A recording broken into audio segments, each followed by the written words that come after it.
Hello students, welcome my YouTube channel. So student, today we will discuss the topic partnership deed, other than agreement. So we have given the meaning. Partnership comes into existence by an oral or written agreement. कि जो partnership जो exist करती है, जो partnership है वो कहाँ से शुरू होती है? जो हमारा आपसी जो मेंबर्स होते हैं उनके आपसी एग्रीमेंट के आधार पर। एग्रीमेंट है उनका रिटर्न भी हो सकता है और ऑरल भी हो सकता है।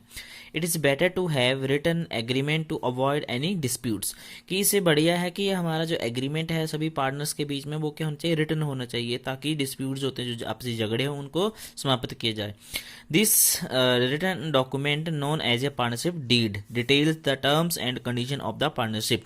कि जो पार्टनरशिप डीड जो है वो एक तरह का रिटन डॉक्यूमेंट है, और जो रिटन डॉक्यूमेंट ही हमारी एक तरह की पार्टनरशिप डीड बन जाती है, जिसमें पार्टनरशिप की सभी कंडीशंस एंड जो टर्म्स हैं वो सारी दी हुई होती हैं, तो जिनसे संबंधित कोई भी आपसी डिस्प्यूट्स होने की संभावना कम होती है। It is a legal document signed by the all partners and has clauses on the following.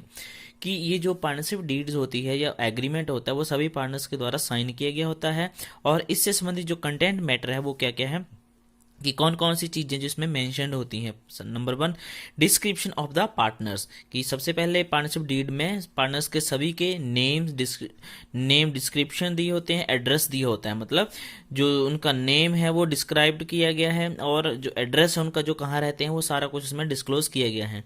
Description of the firm, कि फर्म कहाँ पर स्थित है, फर्म का नाम क्या है, फर्म का एड्रेस क्या है, सारी चीज़ें उसमें मेंशन होगी। 2 कंटेंट हो गए।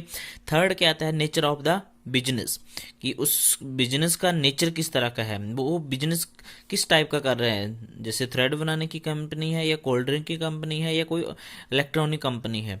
और एक और चीज़ इसमें दी हुई है, प्रिंसिपल प्लेस ऑफ बिजनेस, कि वो कहाँ पर स्थित है, address of the principal place of business, कि वो एक्चुअली वो बिजनेस कहाँ पर एस्टेब्लिश्ड है, कौन सी सिटी में, कौन से शहर में है। कमेंसमेंट ऑफ पार्टनरशिप, कि जो पार्टनरशिप बिजनेस है वो कब से शुरू हुआ है, कौन सी डेट से शुरू हुआ है, वो भी उसमें मेंशन किया होता है, वो लिखा होता है पार्टनरशिप डीड में। उसके बाद है कैपिटल कंट्रीब्यूशन, कि जो जितने भी मेंबर्स हैं, जो जितने भी पार्टनर्स हैं, उनके द्वारा कितनी कितनी कैपिटल लगाई जाएगी। जैसे मान के चलो ABC पार्टनर है, तो वो तीनों पार्टनर कितनी कितनी कैपिटल बिजनेस को शुरू करने में लगाएंगे। And interest on capital, rate of interest if allowed on capital, कि अगर हमारे पास पार्टनरशिप डीड दी हुई है, तो अगर पार्टनर कैपिटल इन्वेस्ट कर रहे हैं बिजनेस में, तो उनकी कैपिटल के ऊपर कितना कितना इंटरेस्ट वापस किया जाएगा, किस हिसाब से, कौन से रेट से वापस किया जाएगा, तो सारा इसमें मेंशन होगा। तो अगर रेट दिया है पार्टनरशिप डीड में तो ही हम उसको इंटरेस्ट पे करेंगे, other then we have not paid the interest. Interest on drawings, ये भी सेम चीज़, कि अगर कोई पार्टनर बिजनेस में से विड्रॉ करके जाता है तो जो इंटरेस्ट है वो कैसे देना है, वो भी हमारा पार्टनरशिप डीड में दिया होगा। And more things, profit sharing ratio, कि प्रॉफिट शेयरिंग रेशो, जो जितने भी बिजनेस में प्रॉफिट्स होंगे उनकी प्रॉफिट शेयरिंग रेशो क्या रहेगी, कि उनके प्रॉफिट वो कैसे कैसे बांटे जाएंगे। मान के चलो XYZ 3 पार्टनर दिए हैं, तो रेशो दिए 1:2:3, मतलब X को 1 मिलेगा, Y को 2 शेयर मिलेगा, और Z को 3 के हिसाब से शेयर मिलेगा। Interest on loan, interest on loan की एक ऐसी एंट्री है कि अगर हमारी पार्टनरशिप डीड चाहे साइलेंट हो चाहे आपकी डिस्क्राइब्ड हो, आपने इंटरेस्ट पे करना है, वो कितने % के हिसाब से, 6% के हिसाब से वो पे करना ही होता है। रेम्यूनरेशन टू अ पार्टनर, कि पार्टनर को सैलरी देना है कि नहीं पे करना है। वैल्यूएशन ऑफ गुडविल, कि फर्म की जो गुडविल है उसकी वैल्यूएशन करनी है या नहीं करनी है। तो वैल्यूएशन ऑफ एसेट्स, एसेट्स का वही होता है कि एसेट्स की जो रीवैल्यू कैलकुलेट करनी है हमने एक्चुअल डेट में कि नहीं करनी। सेटलमेंट ऑफ अकाउंट, कि जो अकाउंट्स है वो कैसे हमने सेटलमेंट करने हैं, वो सारा चीज़ हमारी पार्टनरशिप डीड में दी गई होती है। फिर अकाउंटिंग पीरियड, कि अकाउंटिंग पीरियड कब से शुरू हो रहा है, कि 1 अप्रैल से 31 मार्च तक चलेगा या 1 जनवरी से 1 दिसंबर तक चलेगा। Right and duties of the partner, कि जितने पार्टनर्स है फर्म में वो उनकी राइट्स एंड ड्यूटीज क्या रहेंगी। ड्यूरेशन ऑफ द पार्टनरशिप, की जो पार्टनरशिप है वो कितने टाइम तक चलेगी, 5 साल चलेगी, 10 साल चलेगी, 15 साल चलेगी, वो सारा कुछ दिया है। बैंक अकाउंट ऑपरेशन, कि जो इसमें बैंक अकाउंट कौन सा रहेगा, ज्वाइंटली रहेगा सभी मेंबर्स का या सेपरेट अकाउंट रहेगा, वो भी इसमें दिया होता है। डेथ ऑफ अ पार्टनर, कि किसी पार्टनर की डेथ हो जाती है तो हमारी फर्म क्या हो जाएगी, डिजॉल्व हो जाएगी या ख़त्म हो जाएगी, या दोबारा से हमारी फर्म नए सिरे से एग्जिस्ट करेगी, या फिर फर्म कंटिन्यू वर्कआउट करती रहेगी, वो भी इसमें कंडीशन दी है। एंड सेटलमेंट ऑफ डिस्प्यूट्स, कि जो जितने भी आपसी फर्म्स के बीच में झगड़े होते हैं उनको कैसे उन डिस्प्यूट्स को कैसे सॉल्व करना है हमने।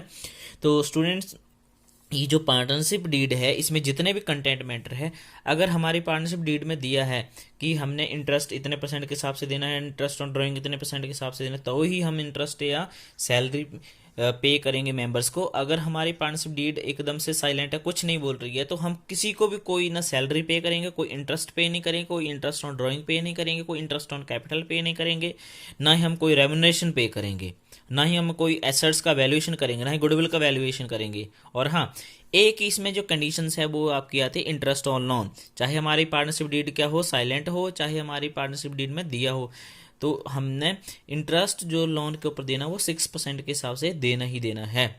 अगर हमारे पास क्वेश्चन है, मान के चलो वो बोल रहा है कि भाई 12% के हिसाब से हम इंटरेस्ट पे करेंगे पार्टनर को लोन के ऊपर, तो हमने फिर भी कितने परसेंट के हिसाब से देना है, 6% के हिसाब से ही देना है, जो कि इंडियन पार्टनरशिप एक्ट 1932 के अकॉर्डिंग रेट डिसाइड किया हुआ है। अब इसके आगे हम बात करेंगे पार्टनरशिप डीड में प्रोविजंस की। तो जो प्रोविजन दिए हैं, फर्स्ट दिया है sharing of profit and losses, कि जिसमें प्रॉफिट एंड लॉसेस अगर क्वेश्चन में नहीं दिया है तो आपका profit and losses sharing ratio रहेगा इक्वली। अगर क्वेश्चन में नहीं दिया और पार्टनरशिप डीड भी एकदम से साइलेंट है तो सभी प्रॉफिट सभी पार्टनर इक्वल रेशियो में बांटेंगे।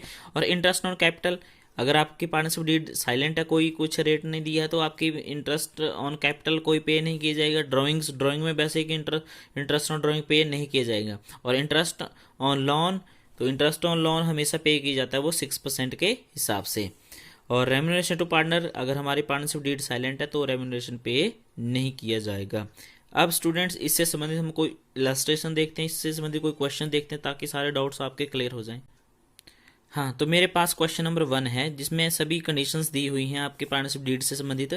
Provision of the Indian partnership act 1932, A B C are partners in a firm, they do not have a partnership deed, कि हमारे पास ए बी सी 3 पार्टनर हैं और they do not have a partnership deed, कि उनके पास कोई भी पार्टनरशिप डीड नहीं बनी हुई है, कोई ना रिटर्न में है ना कोई ऑरल में है। तो कंडीशंस दिए, तो हमने क्या करना है, नंबर 1 केस दिया है, ए who has contributed more capital than other partners demands interest on capital at the rate of 10% but B and C do not agree with him, कि जो ए है, ए ने बी और सी से ज़्यादा कैपिटल इन्वेस्ट किया है फर्म में, और जो ए है वो डिमांड कर रहा है किस चीज़ की, इंटरेस्ट की डिमांड कर रहा है, और बी और सी क्या करें, मना करें कि हम इंटरेस्ट ऑन कैपिटल आपको पे नहीं करेंगे।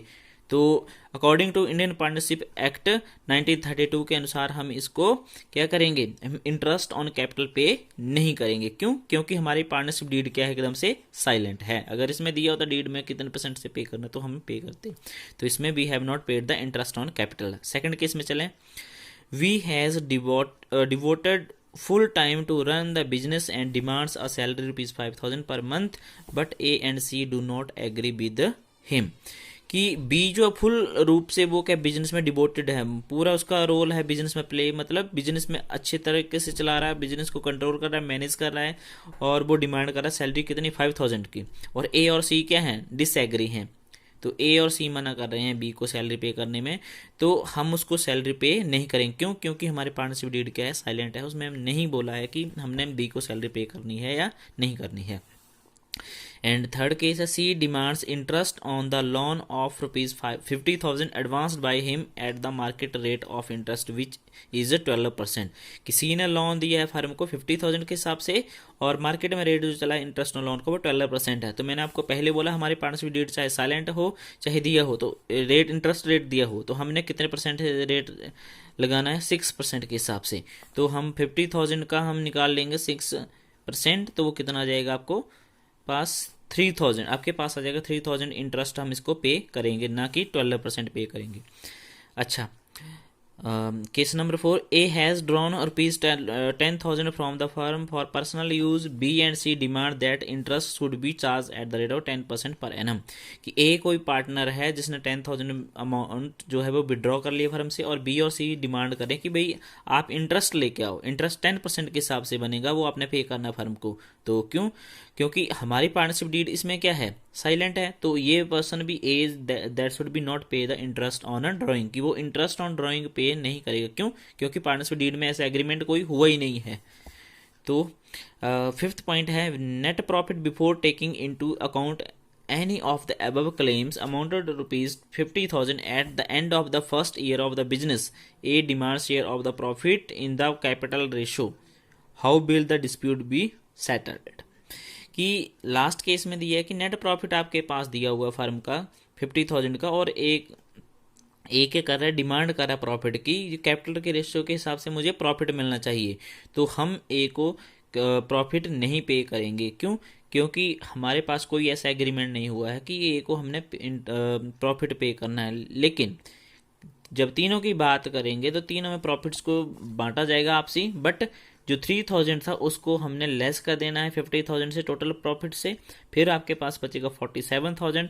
अब 47,000 जो आया उसमें से हम तीनों पार्टनर को, ए को भी, बी को भी, सी को भी प्रॉफिट पे करेंगे। कौन सी रेशियो में? रेशियो हमारे पास फर्म की नहीं दी हुई है, तो इट मीन्स की इक्वल रेशियो, 1:1 मीन्स 1/3, 1/3, 1/3।